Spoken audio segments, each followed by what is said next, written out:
Kidney রোগী যারা রয়েছেন তাদের ক্ষেত্রে ওষুধের ডোজ অ্যাডজাস্টমেন্টের প্রয়োজন পড়ে, কেন আসলে এই প্রয়োজনীয়তা অনুভব করে থাকে? এই জন্য এটা দরকার পড়ে, বিশেষ করে জিএফআর কিডনির যে গ্লোমেরুলার ফিল্ট্রেশন রেট 30%-এর চেয়ে যত কমে যায় তখন কিন্তু স্পেশালি কেয়ারফুল থাকতে হয়। কারণ কিডনির ফাংশন নর্মাল থাকলে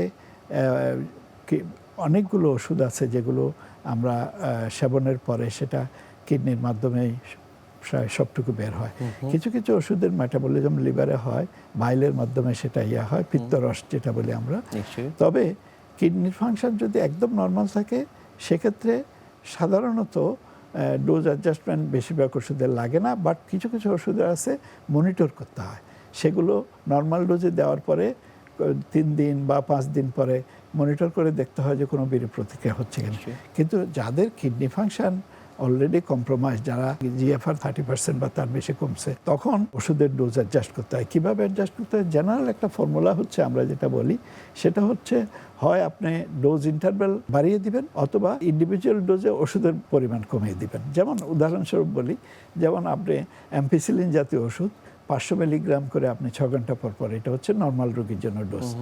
তো যার কিডনি সমস্যা আছে, যার জিএফআর কম, ডিপেন্ড করে জিএফআর কত কম, যেমন 50% গেলে একরকম, 70% গেলে একরকম, যেমন 30%-এর কম যার জিএফআর, তাকে যদি আপনি নর্মাল ডোজে দিতে চান 500 মিলিগ্রাম করে 8 ঘন্টা অন্তর দেন, 6 ঘন্টার পরিবর্তে। এটা তারপরে কিছু ওষুধ আছে যেগুলো হয়তো 12 ঘন্টা পরে নর্মাল রুগী কিন্তু তার কিডনি ফাংশন নর্মাল, তাকে যদি আপনি সেই ওষুধটা 12 ঘন্টা পর দেন, কিন্তু যার কিডনি ফাংশন কম্প্রোমাইজ, যার জিএফআর কমে গেছে, তাকে হয়তো ডেইলি একবার দিলেও চলবে। এরকম ইন্ডিভিজুয়াল ওষুধ প্লাস যে ইন্ডিভিজুয়াল রুগী, যেই রুগীটাকে আমি ওষুধটা দিচ্ছি সেই রুগীর জিএফআর কত সেটা যদি আমরা এস্টিমেট করি, যদি আমার জানা থাকে সে অলরেডি ক্রনিক কিডনি ডিজিজে ভুগছে, তাহলে সেক্ষেত্রে আমাকে জিএফআর দেখে তার ডোজটা অ্যাডজাস্ট করতে হবে।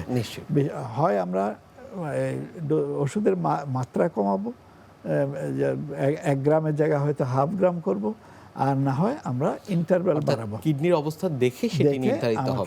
কিডনি রোগের এই বিষয়গুলো নিয়ে আপনার থেকে আমরা আরও জানবো, তবে তার আগে আমাদের এই অনুষ্ঠানে একটি নিয়মিত সেগমেন্ট হচ্ছে বিভিন্ন খাদ্যের পুষ্টি গুণাগুণ সম্পর্কে আমাদের দর্শকদের জানিয়ে দেয়া। প্রিয় দর্শক, দেখছেন স্বাস্থ্য প্রতিদিন। কথা হচ্ছিল খুব গুরুত্বপূর্ণ একটি বিষয়, কিডনি রোগ নিয়ে। অনুষ্ঠানের পর্যায়ে দেখে নেব বিভিন্ন খাদ্যের পুষ্টি গুণাগুণ সম্পর্কে আমাদের পুষ্টিবিদের কাছ থেকে।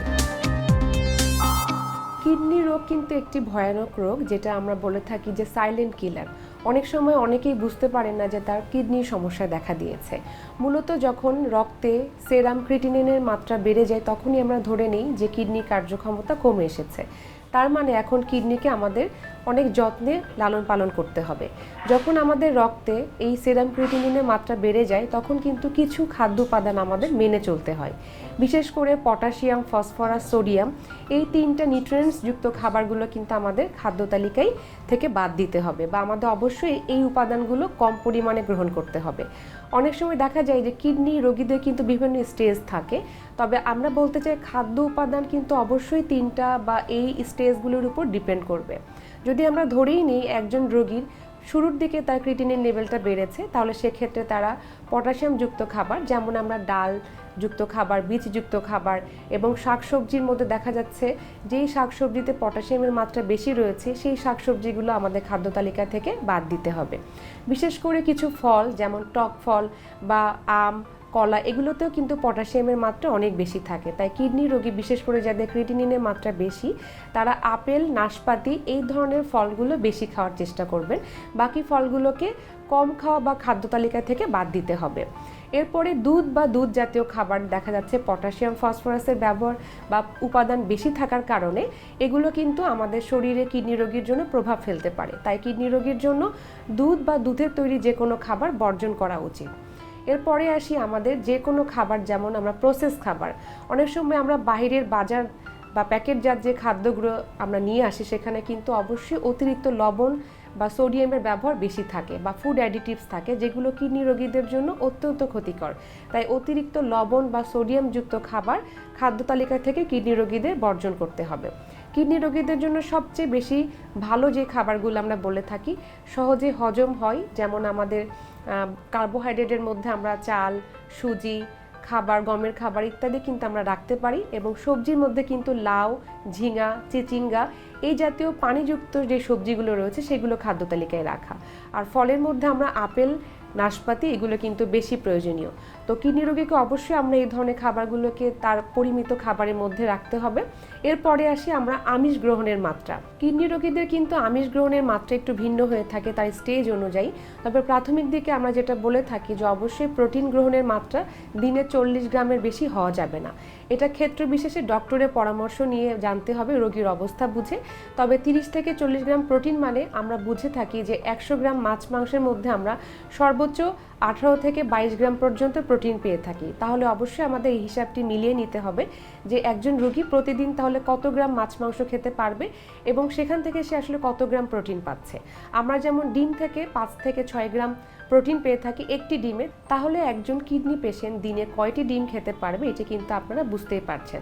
সবচেয়ে ভালো হয় যদি ডিমের সাদা অংশটি কিডনি পেশেন্টকে দেয়া যায়। এরপরে আসি আমাদের প্রোটিনের পাশাপাশি পানি গ্রহণের মাত্রা। কিডনি রোগীদের অবশ্যই পানি গ্রহণের মাত্রা ডিপেন্ড করবে তার অবস্থার উপরে।